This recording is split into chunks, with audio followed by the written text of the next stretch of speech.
कामगार सेनेच्या आपल्या या आजच्या कौटुंबिक कार्यक्रमाला उपस्थित असलेल्या सर्व माझ्या बांधवांनो, भगिनींनो आणि मातांनो, मागे पूर्वी एकदा मला असं वाटतं मी आपल्या कार्यक्रमाला आलो होतो, 2 वेळा, आणि आजही परत आलेलो आहे. मी पुन्हाही नसं नाही बोलणार, पण नेहमी येत राहीन. आणि आजचा हा कार्यक्रम जरा वेगळा आहे. काही दिवसांपूर्वीच मला आपल्या सगळ्या या नेते मंडळींनी सांगितलं कि आपली यूनियन, आणि वाजपेयी जी खास कर धन्यवाद आपको देना चाहता हूं. तसं वाजपेयी आणि आपला संबंध फार जुना होताच, म्हणजे हेही वाजपेयी आणि तेही वाजपेयी, इसलिए वाजपेयी जी आप हमें कोई नए नहीं है. पण एकत्र आल्यानंतर काय होऊ शकतं आणि या चमत्काराचं कौतुक करायला म्हणून मी आज इथे आलेलो आहे.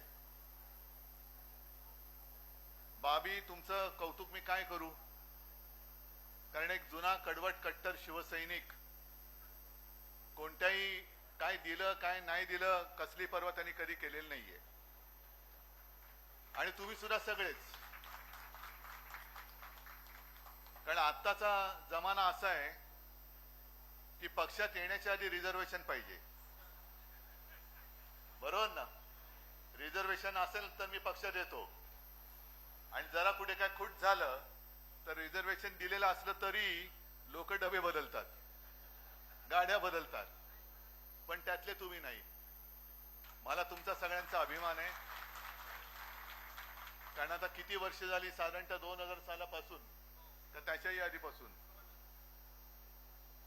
आणि रेल्वे कामगार सेना म्हटल्यानंतर एकच रूळ आहे, त्या रुळावरनं बरोबर तुमची वाटचाल सुरू आहे, त्याच्याबद्दलही मला अभिमान आहे. ज्यांना उद्दिष्टाचे रूळ नाहीत, हेतू नाही, काही नाही, त्यांचे सगळे भरकटतात, सगळे इकडे तिकडे तिकडे तिकडे, कधी या प्लॅटफॉर्मला कधी त्या प्लॅटफॉर्मला, समाधान काहीच नाही. पण तुमच्यासारखे जे काही कट्टर कडवट कार्यकर्ते आहेत, मग नावं तरी किती घ्यायची, जसं बाबी आहेत, संजय आहेत, रमेश आहेत, कितीतरी आहेत, पण सगळ्यांचीच नावं घेत बसलो तर अख्खं भाषण नुसतं नावं घेण्यामध्येच जाईल माझं. पण कसली अपेक्षा न करता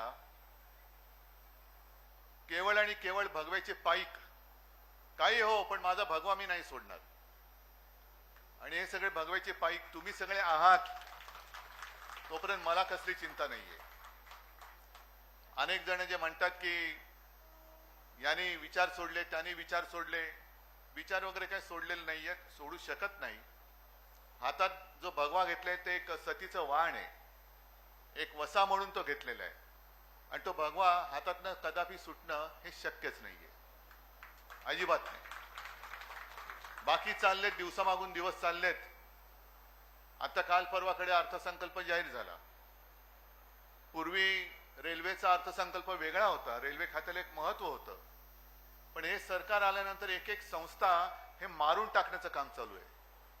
आणि रेल्वेचा पण, म्हणजे रेल्वेचा अर्थसंकल्प मुख्य अर्थसंकल्पामध्ये मर्ज केला, पण आमची जी मर्जी करण्याची, म्हणजे त्यांची मर्जी वेगळी, पण मर्जरची जी मागणी आहे कोकण रेल्वेची भारतीय रेल्वेमध्ये, तिचं मर्जर होत नाहीये. हा काय, म्हणजे हे मर्जीकरण म्हणजे त्याच्या मर्जीवरती चाललं, मेरी मर्जी नाही चालायचं, अजिबात नाही चालायचं.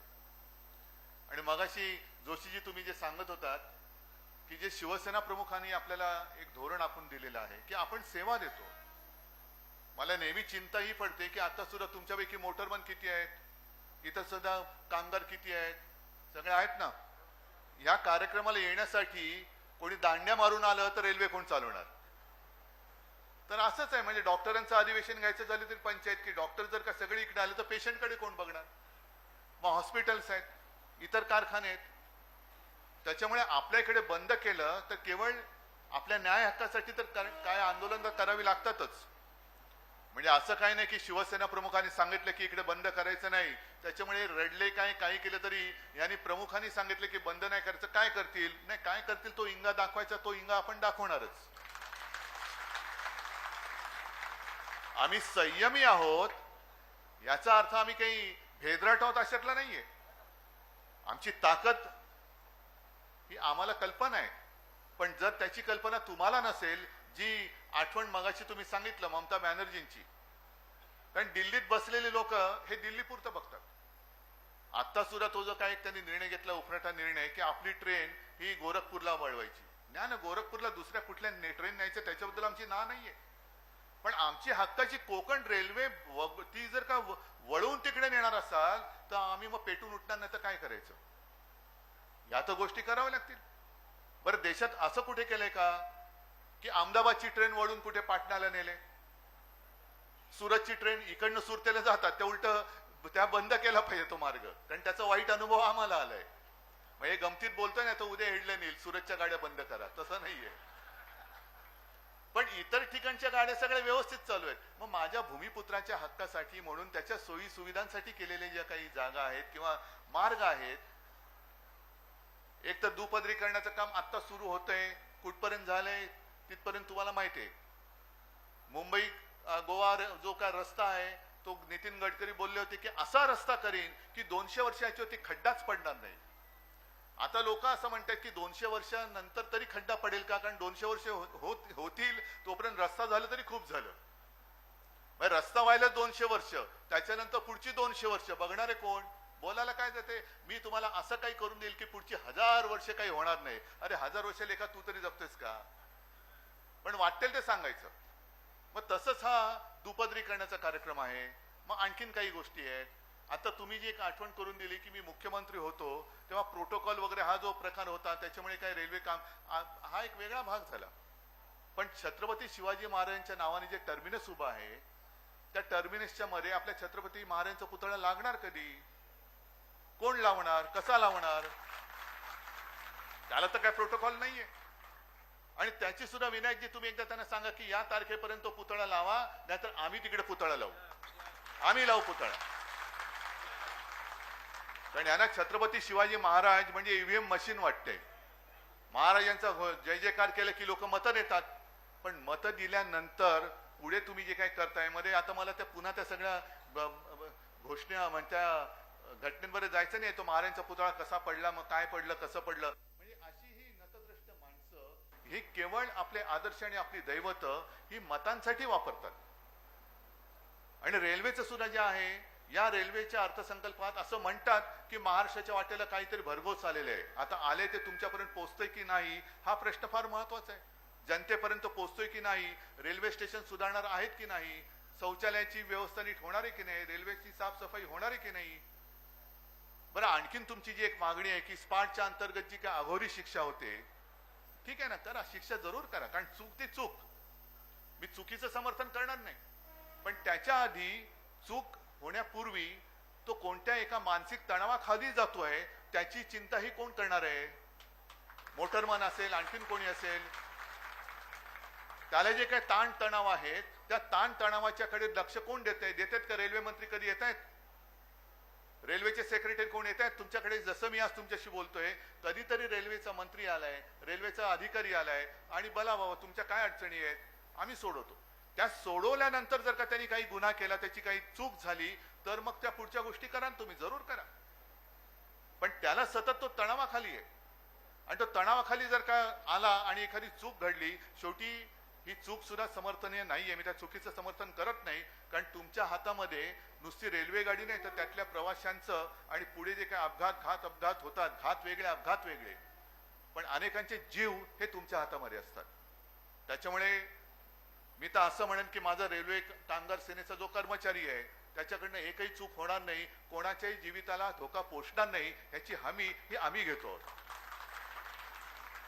पण ही हमी आम्ही युनियन म्हणून घेतल्यानंतर तुमच्या कामगारांना तसली अडचण होणार नाही, तकलीफ नाही होगी, ही जबाबदारी कोण घेणार? घ्यायला कोण पुढे येते? मी घेतो ना. युनियनचा एक शिवसेनाचा पक्ष प्रमुख म्हणून आणि माझी अंगीकृत संघटना असल्यामुळे या सगळ्यांच्या वर्तणुकीची जबाबदारी मी घ्यायला तयार आहे. पण तशीच जबाबदारी ही रेल्वे मंत्र्यांनी आणि पंतप्रधानांनी सुद्धा घेतली पाहिजे प्रशासनाच्या बाजूने. तुम्ही जी काही जुन्या पेन्शन योजनेचा जो उल्लेख केला, मी तर माझ्या जाहीरनाम्यात म्हटलं होतं.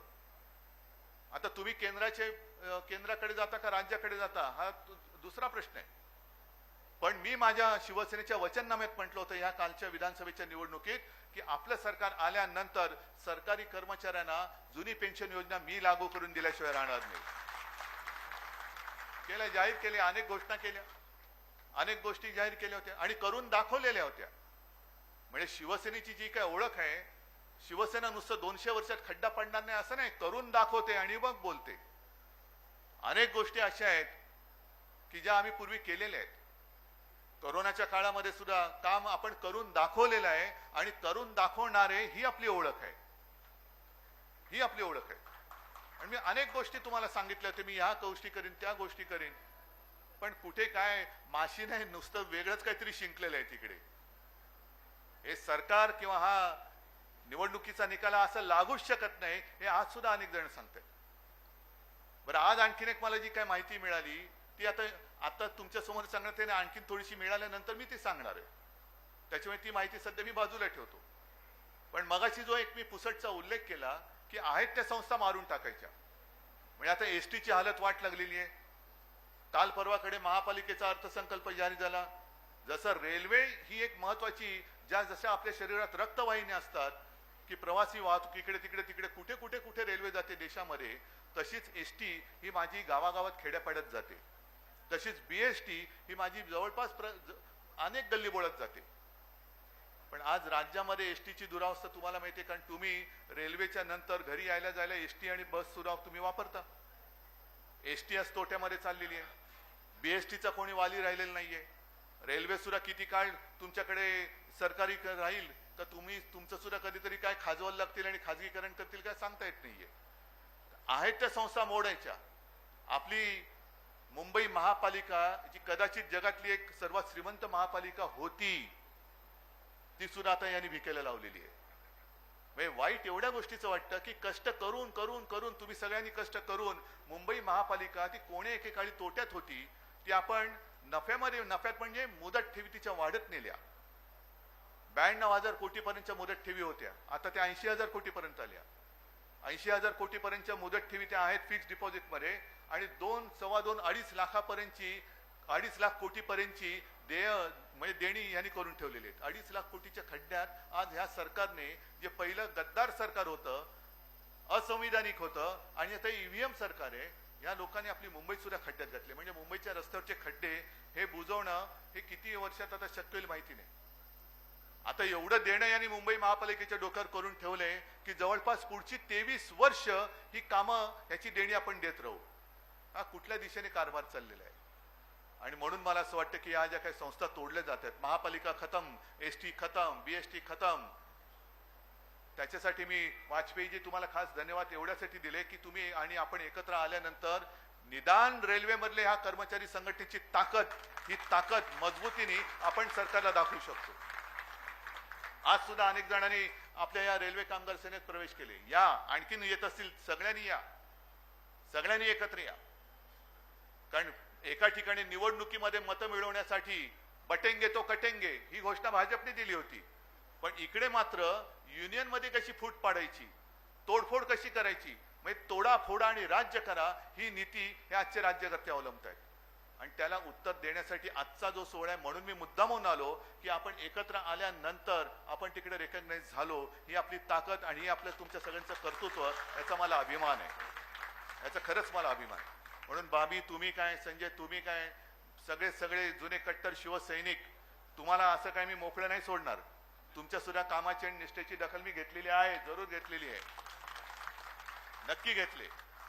आणि विशेष करून आजच्या या जगात मगाशी जे म्हटलं ना, जसं आपण पूर्वी म्हणजे मला असं वाटतं मनमोहन सिंग पंतप्रधान असतील तेव्हा शेतकऱ्यांचे मेळावे घेतले होते कर्जमुक्तीसाठी, देता की जाता. हल्ली एक झालेलं आहे की देता की जातो, द्या नाही तर चाललो. अरे जा बाबा, तुला सगळं देऊनही तू जात असशील तर तू आणि तुझं नशीब, जा कुठे जायचं तिकडे. पण तरी देखील तुमच्यासारखे शिवसैनिक, ज्यांना मुळामध्ये शिवसेना कशासाठी स्थापन केली याची जाणीव असलेले शिवसैनिक जोपर्यंत शिवसेनेत आहे तोपर्यंत कोणी किती समोर आला तरी तो शिवसेना संपवू शकणार नाही, हा आत्मविश्वास मला आहे, हा आत्मविश्वास आहे. आजच्या सारखंच तुम्ही चांगले चांगले पराक्रम, मी पराक्रमच म्हणेन, करत राहाल ही अपेक्षा आहे, आशा, नुसती आशा नव्हे तर खात्री आहे. आणि एकदा तुम्ही एकत्र आल्यानंतर त्याचं काय होतं, काय आपल्याला मिळतं हे दाखवल्यानंतर मला खात्री आहे की देशातला प्रत्येक रेल्वेमधला, प्रत्येक युनियनमधला कर्मचारी हा आपल्या युतीमध्ये आल्याशिवाय राहणार नाही. आणि त्यांना पण कळेल की अरे बस, सत्ता असो वा नसो, हे आपल्यासाठी लढतात आणि आपल्याला न्याय मिळवून देत आहेत. त्याच्यामुळे न्याय हक्कासाठी निर्माण केलेली शिवसेना आहे. शिवसेना आणि संघर्ष हे नातं विचित्र जरी असलं तरी त्या नात्याशिवाय शिवसेना आणि शिवसैनिक असूच शकत नाही. आणि तो संघर्ष तुम्ही करता आहात, तुमचा मला अभिमान वाटतोय. पुढच्या काळामध्ये सुद्धा आपल्या ज्या काही मागण्या आहेत, ज्या काही आशा अपेक्षा आहेत, त्या पूर्ण करण्याची ताकद ही तुमच्यात जी आहे ती वाढीस लागो, एवढ्या शुभेच्छा देतो आणि आपली रजा घेतो. जय हिंद, जय महाराष्ट्र.